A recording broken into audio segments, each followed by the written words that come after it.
In this video I'm going to be showing you how to 3D print your dice, or how to get the file to 3D print your dice. That file that you're going to be sending to the 3D printer. And what we need to do is we actually need to save this as an STL. So over here we have file and we want to export it. So we've got export over here. So we finished our model. This is what our model looks like. It's a dice project. So for export, if I click on export, it's going to ask me what do I want to export the file as. And I can choose, I want to choose STL to 3D print it. So STL is a file that we want to use. And if you save it as a Fusion file, that will save it as an actual Fusion file. But we want to save it as an STL file. So STL. And what we've got, we want to choose our location. So where do you want to save your file to on your laptop? So save it to your Digital Technologies folder. Call it Dice Project STL, save, and then you want to click on Export.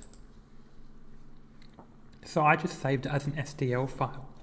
Now what you also want to do is download a software called Flashprint. So if we go to the Software Center, we should be able to find an application called Flashprint. So in applications here, there should be an application called Flashprint.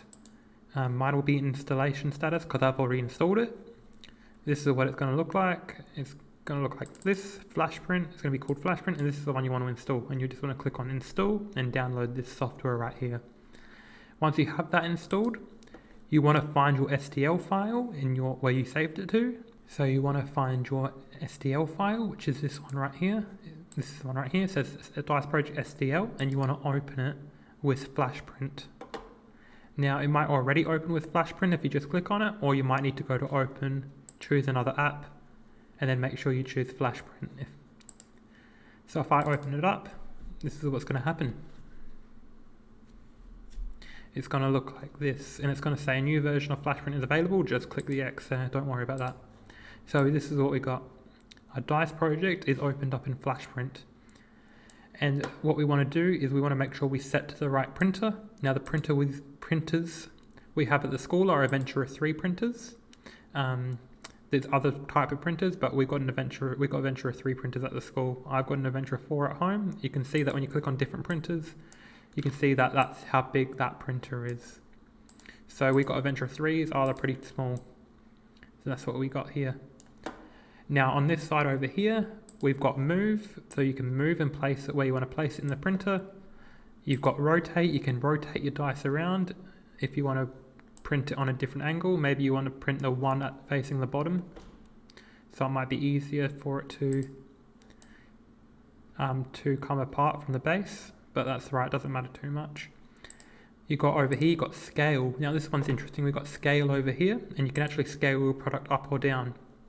So if, for example, it says uniform scaling, so they're all going to be go up at the same time. So if I want to make it 30, I can make them all, it just does that, just like that. If I don't have uniform scaling on, it's going to do that. So it's only going to change one of the dimensions.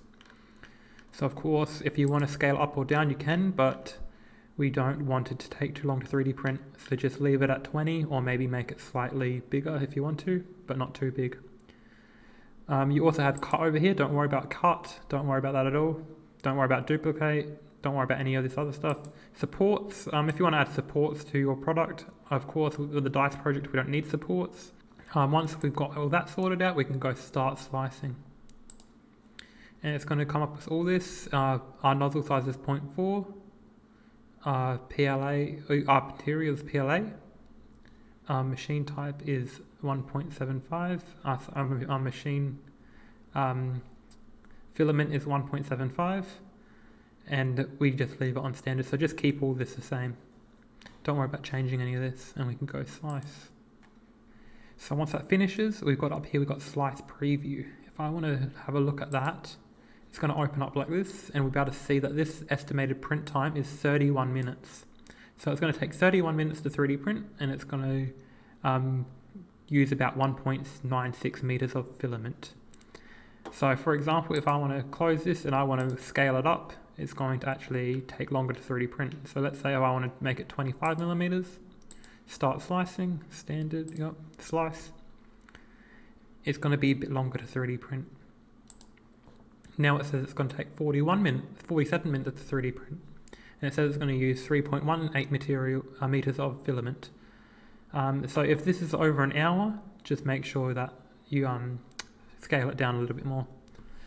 I'm not going to 3D print if it's over an hour because it's just going to take too long to 3D print all the projects. We can just close this preview and then we can actually just download this right here. There's this download right here if I click on that. So go to your Digital Technologies folder, put it in Dice Project and save it as a just Dice Project. And it will be a GX file. So that's what you're going to be doing, is press save and then you'll have that file and there the GX file. So if I press save, this is what it's going to look like. I've got the GX file here, I've got my SDL file, I've got my Fusion file, I've got my rendered image, and I've got my design drawing over here. So that's what you're going to make sure you submit me these documents right here. So this is the GX file, this is the Fusion file, this is the rendered image, this is the SDL, and this is the dice drawing. And what you can do is actually put them in a zip folder. So how you do that is I've got my dice project here, it's called my folder's called Dice Project. If I want to right click on that and go send to and compress zip, I can create a zip folder and then you can put your name on it.